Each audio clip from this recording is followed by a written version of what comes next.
한 주간 동안 비도 많이 오고 또 여러 가지 상황으로 또 열심히 사시다가 오셨는데 우리 전우자우로 같이 인사하겠습니다. 반갑습니다. 잘 오셨습니다. 환영합니다.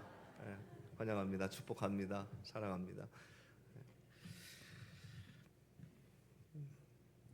정말 반갑습니다. 한 주간에 많은 일이 있었습니다. 교회로도 그렇고 저의 한 주간도 그랬고 또 우리 성도님들도 그랬고 TV 뉴스에서도 또 여러 가지 사건 사고로 분주했던 한 주간이었습니다. 그리고 이 자리에 오셨네요. 참 반갑고 고맙습니다. 여러 가지 할 말들이 참 많이 있지만 참 귀한 자리고 귀한 시간 하나님의 말씀만 오늘은 전하겠습니다. 성경에 보면은요 많은 기적이 기록되어 있습니다. 저는 기적을 참 좋아합니다. 왜 좋아할까요? 그만큼 제가 연약하고 부족하고 또 필요하니까 좋아합니다. 성경을 이렇게 기적의 사건들을 이렇게 쭉 보면은요 마술 같은 일들, 요술 같은 일들이 기록이 많이 되어 있는데 사실 우리 믿는 사람들의 입장에서 봤을 때는요 성경에 나온 모든 기적은요 그 안에 다 뭐가 있냐면 메시지가 있습니다. 메시지가 다 숨어 있습니다. 그 메시지 속에는 또 무엇이 숨어 있냐면 하나님의 살아계심, 하나님의 임재하심을 기적으로 보여주시는 거죠. 우리 성도님들 보세요. 제가 손에 이 컵을 들었습니다. 하나, 둘, 셋 하면 컵이 싹 없어집니다. 한번 해보실래요? 시작. 하나, 둘. 저는 이제 없앨 수 있는 능력이 없지요. 성도님들 없습니다. 근데 만약에 이게 싹 없어졌다고 해보십시오. 자, 어떤 일이 벌어지겠어요? 이게 그냥 있다가 없어졌어요. 성도들 와 하고 박수치고 끝날 거예요. 아무런 메시지가 없어요. 이 컵이 있다가 없어졌는데 이걸로 하나님의 임재를 느끼십니까? 하나님의 살아계심을 느끼십니까? 그렇지 않죠. 와 하고 놀라고 끝날 뿐입니다. 그런데 성경에 나와 있는 모든 기적은요 그 속에 다 하나님의 임재가, 하나님의 살아계심이 증거되는 것이고요 또 하나님의 목적과 하나님의 뜻과 하나님의 메시지가 드러납니다. 사람들은 그냥 그것을 보고, 믿음 없는 사람들은 와 대단하다 하고 그냥 돌아갈 거예요. 세상의 기적은 다 그래요. 그런데 예수님의 기적은 하나님의 살아계심을 증거합니다. 성도님들이 그걸 직접 느끼신다면, 성도님들의 삶 가운데 하나님의 기적이 임재하셨다는 걸 딱 느꼈다면 정말 이 놀라운 일이 나에게도 일어나는구나 하면서 동시에 하나님께서 살아계시구나, 하나님의 임재가 나를 통해서 나타나셨구나 하는 이 놀라운 체험 때문에 감격하고 그냥 집으로 돌아가는 것이 아니라 이제부터 그분의 삶이 점점 변하기 시작할 것입니다. 성경의 모든 기적은 다 그랬습니다. 왜 그럴까요? 지금도 세상에는 기적이 있고 요술이 있고 마술이 있고 다 있습니다. 믿지 못할 일들이 일어나고 있죠. 그런데 성경의 기적만큼은 그렇지 않습니다. 성경의 기적만큼은 그 속에 모든 메시지가 숨겨져 있기 때문에, 이 메시지 때문에 성경의 기적은 마술이 아니고 요술이 아닙니다. 성도님들 잘 보세요. 메시지를 빼놓고 생각해 보면, 메시지를 빼놓고 기적만 놓고 본다면 성경에 나와 있는 기적만으로도 성도님들 사람은 그렇게 쉽게 변하지 않습니다. 오병이어를 예수님께서 기적을 베푸셨죠. 그 작은 음식으로 막 5천 명 이상이 먹었으니까요. 그것을 옆에서 그냥 얻어 먹었다 한들, 물고기를 얻어 먹고 떡을 통해서 배를 채웠다 한들 변할까요? 사람들이? 5천 명이 다 변했어요. 와 하고 그냥 집으로 돌아갔어요. 모세를 통해서 홍해가 갈라졌습니다. 홍해가 쫙 갈라졌는데 그 놀라운 장면을 보고 마른 땅을 걸어갔던 모든 사람들이 변했을까요? 아니요. 광야 생활 40년 내내 다시 애굽으로 돌아가자, 애굽으로 돌아가자. 모세를 원망하고 하나님을 원망하고 불평하고 그랬던 사람들입니다. 메시지를 받아들일 때 사람들은 변합니다. 기적으로 변하는 것이 아니라 그 속에 담겨져 있는 하늘의 메시지. 병고침을 받습니다. 사람들이. 자, 병 낫는 것 때문에 사람이 변할까요? 변하지 않습니다. 기도하는 중에 하나님 낫게 해주세요. 하나님 고쳐주세요. 예수님 만나게 해주세요. 하나님 나를 통해서 하나님의 능력을 보여주세요. 기도하는 체험 중에 우리는 느끼죠. 우리 하나님께서 나를 사랑하시는구나. 하나님께서 나와 함께 계시는구나. 그 감동 때문에 내가 변하는 거예요. 하나님께서 기도하게 하시고 기도 중에서 메시지를 주시고 내가 너를 통해서 나를 증거하는 거야. 너의 약함을 통해서 나의 강함을 드러내는 거야 하셨을 때 그렇구나. 사업이 잘 되지 않아요? 기도해요. 하나님께서 사업을 잘 되게 해주셨어요. 그래서 사람 변하는 거 아닙니다. 사업은 또 어려워질 수 있어요. 그렇지만 그 기도하는 와중에 말이죠. 하나님께서 나와 함께 하시는구나. 하나님께서 내 기도를 들으시는구나. 그 깨달음 때문에 내가 성숙하고 내가 변하는 것입니다. 정말 사람을 변하게 하는 것은 메시지지 기적이 아닙니다. 오늘 하나님께서 모세를 통해서 보여주신 말씀하신 세 가지 기적, 정확히 말씀드리면 두 가지입니다. 세 가지 기적을 말씀하셨는데 하나님께서 보여주신 기적은 두 가지밖에 없어요. 자, 이것도 중요한 것이 기적이 아닙니다. 그 속에 담겨져 있는 메시지가 중요한 것이죠. 하나님께서 오늘 모세를 통해서 이 기적을 보여주신 이유는요, 그동안 모세를 다독이고, 제가 지금 모세라고 말씀을 드리지만 사실은 성도님들의 이름을 다 집어넣어야 돼요. 거기다가 성도님들의 이름을 다 집어넣어서 그동안 하나님께서는 모세를, 아니 우리 성도님들을 다독이고 독려하고 이끌고 여기까지 오셨는데, 때로는 일침도 가하고 혼내기도 하셔서 그것뿐만이 아니라 때로는 능력도 주셨어요. 사역을 감당할 수 있는 능력도 주셨는데 모세는 여전히 하나님께 문제를 제기하고 있습니다. 못하겠습니다 하나님. 그것만큼은 제가 못하겠습니다. 다른 거는 하겠는데 애굽에 가가지고 애굽 왕하고 단판을 지으라고요. 그래서 애굽에서 잡혀있는 우리 이스라엘 백성을 다 데리고 나오라고요. 제가요? 제가 뭔데요? 그래서 문제 제기를 하고 있는 게 오늘 말씀의 1절입니다. 오늘 말씀 1절의 말씀을 보시면 모세가 대답하여 이르되 그러나 그들이 나를 믿지 아니하며 내 말을 듣지 아니하고 이르기를 여호와께서 내게 나타나지 아니하셨다 하리이다. 성도님들, 그러나 그들이 아무리 내가 그들을 데리고 나오려고 해도 그들이 나를 믿지 않을 것이고 내 말을 듣지도 않을 겁니다. 하나님. 오늘 본문의 말씀 9절까지 우리가 봉독을 했는데요, 잘 보시면은 믿는다는 단어가 5번이 나옵니다. 그러니까 오늘 말씀의 주제는 믿음 아니겠습니까? 1절에도 믿음, 5절에도 믿음, 8절에도 믿음이 2번 나오고 9절에도 믿음이라는 단어가 나와요. 오늘 본문의 핵심을 말씀하고 있는 겁니다. 왜 믿음이 필요합니까? 모세가 주저하고 있어요. 하나님은 막 가라 하시는데 저는 못하겠습니다 이러고 있거든요. 하나님 믿고 가면 애굽에서 이스라엘 백성들 다 끄집어내 주실 텐데 모세는 주저하고 있어요. 그래서 하나님께서는 이 모세를 설득합니다. 성도님들, 생각해 보세요. 성도님들,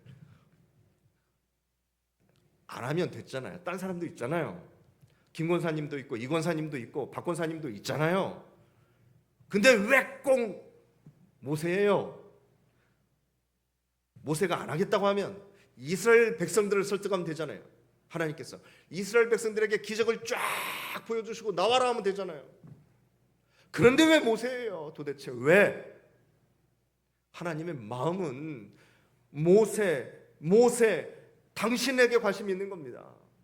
하나님의 관심은 다른 사람에게 관심 없고 바로 우리 성도님들, 나는 너에게 관심이 있다는 거예요. 하나님 저 말고요, 저쪽 사람들, 하나님 저 말고 우리 성가대만, 하나님 말고요, 저기 우리 청년들로 시키면 안 될까요? 아니, 나는 네가 했으면 좋겠어. 나는 네가 했으면 좋겠어. 그래서 계속 붙들고 설득하는 거예요. 내가 무슨 믿음이 있다고요, 하나님? 내가 무슨 돈이 있다고요? 내가 무슨 지금 힘이 있다고요? 아니야, 나는 너랑 할 거야. 그래서 그 전지전능하신 하나님이 이름도 없고 아무것도 없고 사람 죽이고 도망간 도망자 모세 데려다 놓고, 모세야, 이러고 있는 거예요. 상상해 가십니까? 이따만한 분이 말이죠, 티끌맛도 못한 사람 데려다 놓고, 모세야. 그래도 설득이 안 되니까 하나님께서 기적을 보여주세요. 야, 이래도 안 되겠니? 성도님들, 우리는 모세하고 비교해서 부족한 게 뭐가 있습니까? 모세는 사람을 죽였습니다. 40년 도망자로 살고 있었어요. 그리고 하나님께서 모세를 설득하십니다. 내가 함께 해줄게 해도 사람들이 나를 따라주지 않으면 어떻게 해요? 지지해주지 않으면 어떻게 해요? 모세는 여기에 민감했어요. 사람들 중요하죠. 사람들 중요하죠. 내가 잘할 수 있을까? 욕 먹으면 어떻게 하지? 하나님만 못하잖아. 사람들이 나를 도와줄까? 다른 사람이면 더 잘할 수 있는데, 아무개 집사, 아무개 권사, 아무개 장로면 더 잘할 수 있을 텐데 하면서 주님의 사역을 미룰 때가 있어요. 성도님들, 그렇게 하지 마세요. 하나님의 감동이 떨어지면 상황을 비교하지 마세요. 내 자격증을 찾지 마세요. 자격증으로 하나님의 일을 합니까? 상황의 문제가 아니라 자신의 문제예요. 내 내면의 문제입니다. 내 내면이 무너져 있으면 늘 남들이 평가하는 데만 민감하게 살아갈 수밖에 없어요. 왜 사람들하고 비교해요? 하나님 말씀하시는데 이런 모습이 모세에게도 있었습니다. 40년 전에 자기 동족을 괴롭히는 애굽 군사를 모세가 죽였어요. 그리고 깜짝같이 숨겼죠. 그런데 같은 민족이 서로 싸우니까 모세가 중재하려 하니까 뭐라고 하냐면, 너 나도 죽일 거냐? 모세에게 그러는 거예요. 같은 동족이 말이죠. 너 나도 죽일 거냐? 그러면서 사람들이 소문을 냈어요. 모세가 살인자라고 소문을 내버렸어요. 그래서 도망간 거예요. 애굽에서 모세가 그 왕실에서 도망갔죠. 억울한 도망자가 되었습니다. 내 내면에 그 강함이 무너져 있으면 우리도 숱한 상처와 갈등 속에서 헤어나오지 못하고, 뭘 맡겨도 잘하지 못하고, 잘할 수 있는 마음도 없고, 상처로 무너져 버린 그 자신감, 하나님께서 주신 여러 능력들이 다 사장되어 버리고 말이죠. 아까워 죽겠어요. 생각만 해도. 충분히 할 수 있는데도 목사님 못합니다. 목사님 그거 하지 마세요. 그러면 교인들 상처받습니다. 다음에 하십시오. 다른 사람 시키십시오. 아무것도 못해요. 그렇지 않겠어요, 성도님들? 다시 되돌아갑시다. 목사님 다시 옛날로 돌아갑시다. 그냥 주저앉아요. 이스라엘 백성들은 40년 내내 광야 생활하면서 불평 원망만 했어요. 돌아가자고 해. 다시 애굽으로 돌아가자고. 다시 노예 생활로 돌아가자고. 할 수 있는데, 성도님들 아시잖아요. 다 가나안 들어갔어요. 성공했어요. 승리했단 말입니다. 우리는 결과를 알고 있잖아요. 우리도 할 수 있거든요. 한박교회 할 수 있거든요. 충분히 할 수 있거든요. 어떻게 하실래요? 그냥 앉아 계실래요? 그냥 구경만 하실래요? 할 수 있다니까요. 가나안 들어갔어요. 우리도 들어갈 거예요. 오늘 1절의 말씀을 우리가 읽었죠. 모세의 마음을 하나님께서 아셨어요. 꼭 해결하고 넘어가야 될 문제였어요. 머리끄댕이 잡고 하나님께서 질질 끌고 가가지고 하나님께서 일 시킬 수 없으셔요. 그렇게 교회를 하시는 분 계세요? 없어요. 여신도 회장을 맡았으면은, 신도회 회장을 맡았으면은, 각 기관의 부장을 맡았으면은, 성도님들 억지로 할 수 없어요. 자신감 갖고 해야 돼요. 그래서 하나님께서는 모세의 마음을 움직이십니다. 어떻게 해요? 기적을 통해서. 모세의 손을 통해서, 모세의 지팡이를 통해서 하나님께서는 보여주십니다. 그리고 모세를 세워줘요. 이 능력이 너에게 나타날 것이다. 걱정하지 마라. 첫 번째 기적이 뭐냐면은 모세가 가지고 있는 지팡이, 그것을 던지라고 그래요. 던졌더니 뱀이 되었습니다. 모세는 뱀을 보고 두려워서 피했어요. 무서우니까요. 근데 그 무서운 뱀을 잡으라고 그래요. 하나님께서 잡으래요. 잡았더니 다시 지팡이가 되었습니다. 자, 메시지는 여기에 집중되어 있습니다. 너는 결코 연약한 자가 아니다. 왜요? 뱀을 잡았으니까. 뱀을 잡지 않으면 다시 지팡이로 돌아오지 않습니다. 잡았으니까 다시 지팡이로 돌아오는 거예요. 뱀을 잡을 수 있는 그 능력, 그 두려움을 이길 수 있는 능력, 하나님의 말씀을 순종할 수 있는 그 능력이 너에게 있다는 거예요. 그냥 너 감당할 수 있어. 충분히 감당할 수 있어. 그 메시지를 심어주기 위해서 이 하나님께서는 모세와 함께 이 퍼포먼스를 벌이는 거예요. 뱀은요, 사실 여기에서 나오는 뱀은 바로 왕을, 애굽의 왕을 상징합니다. 애굽의 왕은 늘 그 왕관을 쓰고 있었는데, 그 이집트 왕은 그 왕관에 늘 코브라가, 뱀이 상징 다 이렇게 다 되어 있어요. 그래서 여기에서 나오는 뱀은 사실상 애굽의 왕 바로를 잡아라. 못 잡으면 안 되겠지만 잡으면 다시 지팡이가 되는 이 놀라운 기적을 통해서 모세, 너는 할 수 있다는 거예요. 모세가 앞으로 싸워야 할 왕이죠. 성도님들 다 알고 계시겠지만 이제 모세는 바로 왕과 단판을 짓습니다.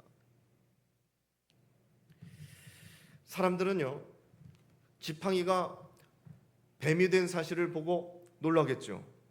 지팡이를 딱 던졌더니 이게 뱀이 되었어요. 와, 세상에 이런 일이. 그런데 이 기적이 중요한 것은요, 지팡이를 던졌더니 뱀이 된 것이 아니라 그 뱀을 잡았더니 지팡이가 되었다는 것이 아주 중요한 포인트입니다. 지팡이 던지는 것은 어렵지 않아요, 성도님들. 저나 성도님들이나 다 할 수 있어요. 지팡이 한번 던지는 걸 누가 못해요. 근데 지팡이를 딱 던졌더니 뱀이 되었어요. 뱀을 잡는 일이 두려운 것 아닙니까? 네가 만일 하나님의 사람이라면 뱀을 두려워하지 말고 그 뱀을 움켜줘라. 그 뱀을 움켜쥐었을 때 다시 지팡이가 되리라. 그 메시지예요. 이것이 하나님의 약속이고 오늘 이 기적에 나와 있는 하나님의 약속 메시지입니다. 메시지. 성도님들의 사역을 보면 우리 성도님들도 하나님을 믿고 사역을 하세요. 여기서 하나님 안 믿는 분이 누가 계세요? 다 믿죠. 분명히 믿음이 있으세요. 제가 봐도 믿음이 있어요. 그런데 그 믿음으로서 우리 성도님들 하는 사역을 제가 딱 보면은요, 다들 그냥 지팡이 던지는 사역만 하세요. 지팡이 딱 던졌더니 뱀이 돼요. 와, 신기하다, 놀랍다. 그 기쁨으로 신앙생활을 하시는 것 같아요. 그것도 감사하긴 한데 거기까지 하는 것은 우리 주일학교, 교회학교 아이들의 신앙이에요. 성도님들, 던졌더니 뱀이 되더라. 교회 사역을 하면서 기쁘고 즐거운 일들이 많이 있죠. 다 던지면 뱀이 되는 사역이에요. 찬양하니까 기쁨이 오죠. 지팡이 던지니까 뱀이 되는 사역이에요. 교회 사역하면서 성도님들 기쁨을 누리고 즐거움을 누리세요. 은혜를 누리시고 그러잖아요. 조금 땀 흘려서 여러 가지 성도님들이 행복하면 우리도 기쁘잖아요. 그거 다 지팡이 던지는 사역이에요. 그런데 뱀을 잡아야죠. 지팡이만 던지는 것이 아니라 던졌더니 뱀이 되는 이 놀라운 기적을 보고 기뻐하는 거에서 끝나는 게 아니라 거기에서 뱀을 잡아야죠. 성도님들, 뱀의 꼬리를 잡아보세요. 근데 거기까지 하고 싶진 않아요. 굳이 지팡이를 던지는 것까지는 하겠는데, 목사님, 그 뱀을 잡는 것도 다른 사람 시키세요. 귀찮고 무섭고 두렵고 다칠 것 같고 상처받을 것 같고 힘드니까 목사님, 그건 다른 사람 시키세요. 뭔 목사님이 하세요. 뱀을 움켜쥘 사람이 필요해요. 바로는 무섭지만, 애굽은 무섭지만, 애굽은 두렵지만 어렵지만 피하지 않고 움켜잡으면 지팡이가 되리라 하는 메시지, 하나님의 약속을 숨겨놓고 있습니다. 그게 바로 오늘 성도님들에게 주시는 하나님의 마음이에요. 왜 잡을 수 있는데 못 잡고 있느냐, 그거죠. 성도님들, 저는 분명히 하나님의 약속을 믿는 사람들에게는 이러한 능력이 있다고 믿습니다. 성도님들이 믿음을 가지고 잡을 때 뱀은 지팡이가 될 줄 믿습니다. 아멘. 예수님도 똑같은 말씀하셨어요. 마가복음 16장 17절 18절의 말씀을 보시면은요, 믿는 자들에게는 이런 표적이 따르리니 곧 그들이 내 이름으로 귀신을 쫓아내며 새 방언을 말하며 그리고 뱀을 집어 올리며 무슨 독을 마실지라도 해를 받지 아니하며 병든 사람에게 손을 얹은즉 나으리라 하시더라. 아멘. 조건이 뭡니까? 이 수많은 기적을 행할 수 있는 조건이 뭡니까? 믿는 자들에게는, 믿는 자들에게는. 예수님께서 이제 하늘로 승천하시기 전에 감람산에서 주신 말씀이에요. 유언 같은 말씀, 그 귀한 시간에 말이죠, 바로 이 말씀을 주셨다는 거예요. 믿는 자들은 뱀을 잡아 올릴 것이며. 성도님들, 오늘 말씀하고 예수님께서 그 말씀하신 시간차가 1500년이 1500년. 모세의 시간하고 예수님께서 승천하신 시간이 1500년인데요. 이 1500년의 시간차가 있는데도 똑같은 메시지가 선포되고 있어요. 믿는 자들은 뱀을 잡을 것이다. 뱀을 움켜쥘 수 있을 것이다. 믿으시기를 바랍니다. 아멘. 두 번째 기적은요, 뭐냐면 손을 갖다가, 멀쩡한 손을 갖다가 품에 넣어버려요. 품에 딱 이렇게 넣어버려요. 넣다가 빼니까 막 하얗게 썩은 문둥병이 걸린 손이 되어버렸어요. 깜짝 놀랐겠죠. 더럽고 냄새나고, 막 그냥 잘라내버리고 싶은 손이 되어버렸어요, 한순간에. 근데 그 손을 다시 넣어버려요. 넣었다가 뺐더니 다시 멀쩡한 손이 되었어요. 깨끗해진 겁니다. 이 기적은 치유의 능력을 상징합니다. 이 기적도 역시 포인트는 이 손을 넣었다가 빼었을 때 병이 걸린 게 아니라 이 더러운 손을 다시 넣었다가 빼었을 때 깨끗해졌다는 데 포인트가 있습니다. 두 번째, 이것도 포인트가 있는 거예요. 자, 우리에게는요, 그런 치유의 능력이 다 있습니다. 병 없는 분 계세요? 질병 없는 분 계세요? 다 있으시죠? 마음에 상처 없는 분 계세요? 다 있으시죠? 우리 가슴을 정말로 후벼 파는 그러한 막 과거에 잊어버리고 싶은 상처들 다 있을 것입니다. 그리고 내 삶의 원수들도 있습니다.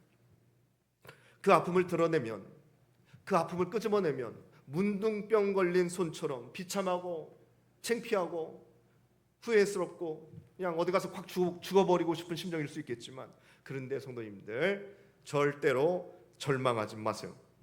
그 사실에 절망하지 마세요. 거기에만 힘들어하지 마세요. 하나님께서 오늘 말씀하신 게 뭐냐면은, 너 비록 힘들지만 그것을 다시 가슴에 품어 넣으라는 것이에요. 그것을 다시 네 가슴에 한번 품어봐. 근데요, 힘들죠. 끄집어내기도 힘들고 다시 품기도 힘들어요. 그냥 딱 잘라냈으면 좋겠어요. 다시는 안 봤으면 좋겠어요. 내가 차라리 교회를 옮겨버리고 말이지, 내가 다시 품어? 말도 안 되는. 우리는 그렇게 살아요. 너하고는 절교야. 다시는 가지 않으리라. 다시는 만나지 않으리라. 이게 쉽지, 다시 품는 게 쉽겠어요? 다시 품는 게 쉽겠어요? 지팡이를 던져서 뱀을 만드는 것이 힘든 게 아니라 뱀이 된 것을 다시 잡는 게 힘든 거예요. 무섭고 두려우니까. 같은 거예요, 성도님들. 문둥병 걸린 손이 무서운 게 아니라 이 문둥병 걸린 손을 내 품에다가 다시 어떻게 집어 넣는 게 더 어려운 거예요, 성도님들. 힘들죠. 그렇지만 하나님께서는 집어넣어봐. 깨끗한 손은 집어넣었는데 이 고름이 철철철철 막 흐르고 냄새나는 이 손을 집어넣기는 어렵잖아요. 그런데 집어넣어봐. 고쳐질 것이라고, 치유될 것이라고. 하나님의 그 약속이 여기에서 나오고 있는 거예요. 성도님들, 믿는 자들의 가슴은요, 믿는 자들의 품은요, 보통 가슴이 아닙니다. 여기에 치유의 능력이 있다는 것을 믿으시기를 바랍니다. 아멘. 우리 성도님들의 마음에, 가슴에 전도할 수 있는 태신자들을 품고 말이죠. 아픔과 상처 속에서 힘들어하는 교우들을 품고요. 이웃을 품고요 말이죠. 네, 비가 많이 왔어. 정말 모든 것 잃어버린 바로 그 사람들도 품고요. 내 마음에 품고요. 우리 성도님들 질병으로 고생하는 우리 옆에 계신 성도님들을 내가 품고요. 기도하는 거예요. 미워하는 사람들도 품고요. 원수도 좀 품고요. 네. 목사인 저도 품어주시고요. 네. 교회에 부족한 것들 성도님들의 마음에 품어질 때 그 기도의 가슴으로 품었다가 다시 그 손을 딱 빼어보면 하나님의 기적이 묻어나오는 거예요. 그 기적이 막 지하 주방에서부터 3층까지 성도님들의 손으로 말이죠. 품었다가 빼보면 지갑을 열으라는 말씀 아니에요. 성도님들의 마음을 열으라는 말이에요. 가슴을 열어보라는 거예요. 집어넣었다가 빼세요 제발. 손양원 목사님 아들의 죽음 앞에서 자기 아들을 죽인 원수를 품어요. 가슴으로 품어요. 아픔과 오열이 올라오는데도 품어요. 품었더니 엄청난 기적이 일어나지 않아요. 성도님들, 우리의 품은요 빈 가슴이 아닙니다. 절대 빈 가슴이 아니에요. 들어가면 하나님께서 함께 해주시고, 품으면 하나님께서 만져주시고, 하나님께 고쳐주시고, 하나님께서 놀라운 은혜로 역사하는 품입니다. 우리 품은 너무 죽을 것 같아요. 너무 아플 것 같아요. 내가 왜 저걸 품어? 더럽고 안 보고 말지. 그런데 품어주세요. 죽을 것 같아도 절대 죽지 않습니다. 교회처럼 이런 연습 많이 하는데 어떠세요? 세상은 그냥 딱딱딱딱 끊고 가는데 교회처럼 이런 연습 찬양으로 말이죠 품고 기도로 품고 계속 품으라는 거예요. 용서하라는 거예요. 신도 회장이라고 품어야 되고, 구역장이라고 품어야 되고, 내가 권사니까 품어야 되고, 내가 장로니까 품어야지. 품고 또 품고 또 품으니까 품고 기도하고, 결국 어때요? 손을 딱 빼어보니 다시 건강한 손이에요. 성도님들의 가슴은요 절대 연약한 가슴이 아니에요. 품지 않아서 그렇지. 성도님들의 가슴 속에서는 하나님의 형상이 있어서 예수 그리스도가 역사하는 가슴입니다. 모세에게 그것을 보여주는 거예요. 하나님의 가슴도 아니고 이거 네 가슴이잖아. 한번 품어봐. 품었어요.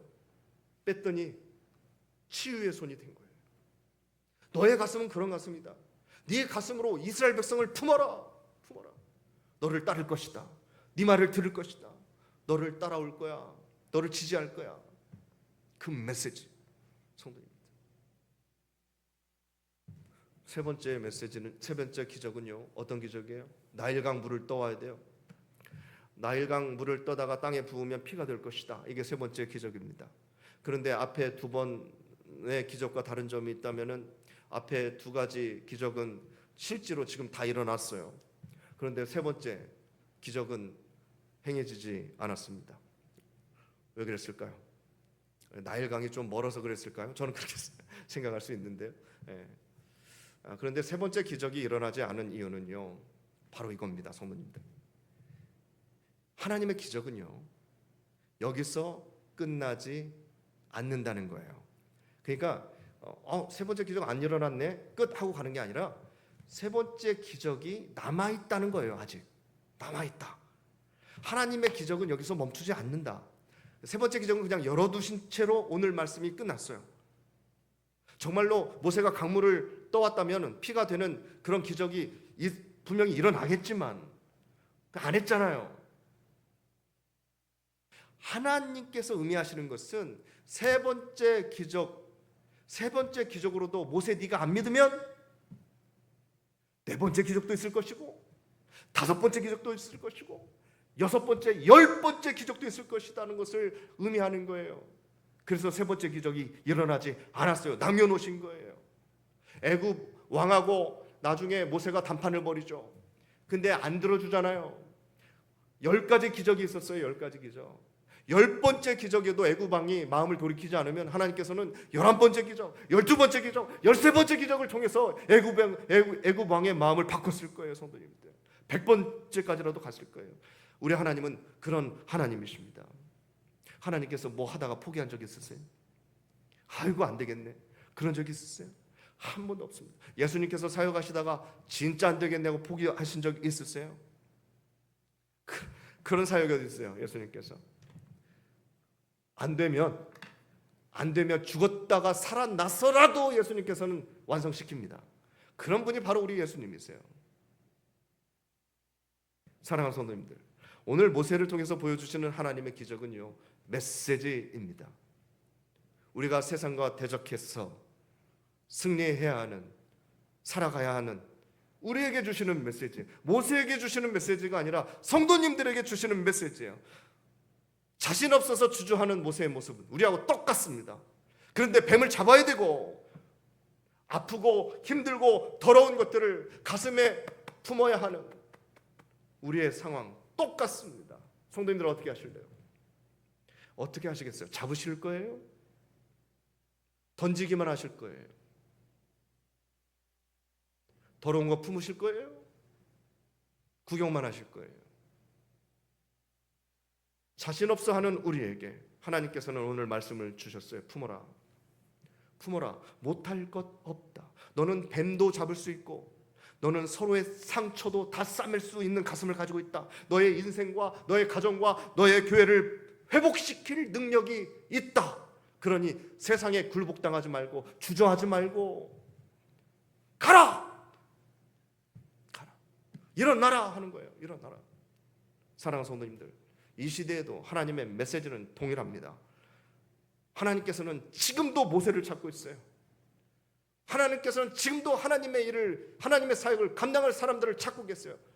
성도님들에게 말씀하고 계십니다. 잡아라, 품어라. 될 거야. 잡아보시고 품어보시면 정말 놀라운 일들이 일어날 줄 믿습니다.